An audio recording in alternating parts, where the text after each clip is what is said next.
Hi maya pumnamak po ay channel sa tamuka taram na oksari maya nga sige si vlog si di travel vlog oi ba ko maya do ay nya chatoy si ko yum dai natte thangmai bandai ne ba ko ai thangmai banda matam khara leer me ba thaba ma gi do thangmai bandai dum direct chat tawre haji pochai puthok pusin do pharak ta ba gi maya do airport pok sa pai de video namdre hojik airport yaroga baggage second gi ne ba ko hojik leir se maya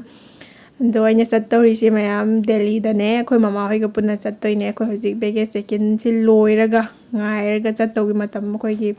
flight timing ngairaga leipane ko khoi flight timing se pung manga ga minute ko manga ne ba hamda dai se blog se am phajana namge khalam mane ba mayam ai blog se phajana nam ba ngam gi dre ba ko si se koi se boarding tawre pai dore ba ko Guwahati bok di mayam yam smooth oina chalame ba ko weather ga se am nungai na Guwahati de hek paikat ki bas ne ba ko weather se pura sangsara ma on der se simuk waba journey amuk pok thengna dre ai se travel su kyam tarok pasine simuk waba se am pok thengna dre mayam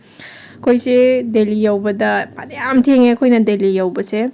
Dede koi Delhi da su direct ta de ba ko Lucknow da su pung kya no ma pallaga leire weather se Delhi da paisan ba ya da bai ko mayam hoje koi na si tai se Lucknow da ne ba samna kanda koi ma ga si wan thara ni mayam si yo koi ma chu wan da wa ba da mayam si loina ra ba ne ba ko do je na tina de koi Delhi di yo kre pung mari makai pung manga ga mini ko manga de tonga pudu no ngala pung mari makai da ai de yo e ba ko ade mu Uber se nong taram ba gi Uber se phang da ba se mayam loire ade koi se flight to so mu ta ba ya da bai pa yam kuina so mu lei re ba ko ma kon si taram da taram mo ja ma kon si taram da taram mo ja ni se den ti da ta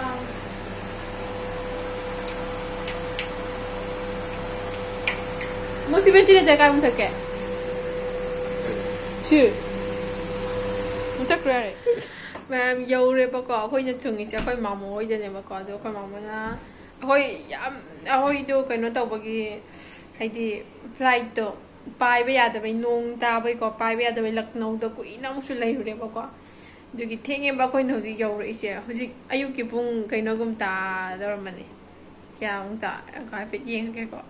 ayuk ki pung mari ma kai ta yo ngarang gi pung kaino pung kaino dai tong pane ba khoi se flight pung manga ga minute kun manga dai tong pane ba ko hoji yum yo ga iriu mai thajok pod loire ba ko iru jaba gang loire ba ko da pung mari ma khai thare ba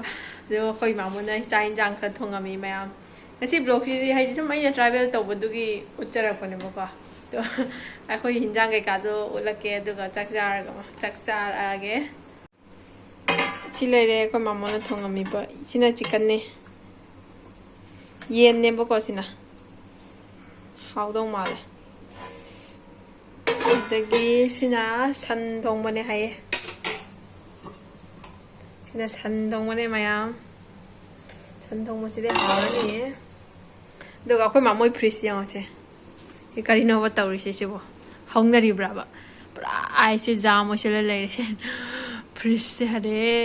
de se gi po chai mayam sin akhoi na hoju porak pai ne umrok kari ka se soi nung soi ta ri ba hari bo mayam to ko ching thok tri ba po chai sing je ko ma'am चाक खजिक चारगा लोइसलगे blog से ma'am अखोई चाक थिरे बको चाक चारगे ngасai yen thongmo tune sina san thongmo si masi da khasi amga hakke mahau khadi tangake adu ga loiselage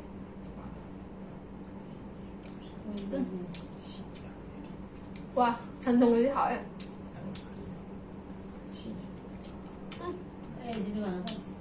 Sang ko din pang kita rin. Pam din marami na kanalay ni si Julie pam din. Đôi bao cao thì cũng là kiểu gặp chỉ cần lệch thì mà ông cần chỉ cần chị em được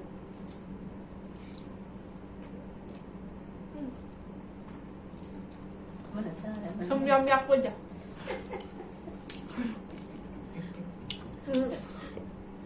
đôi cao thì cũng là kiểu cao thì được rồi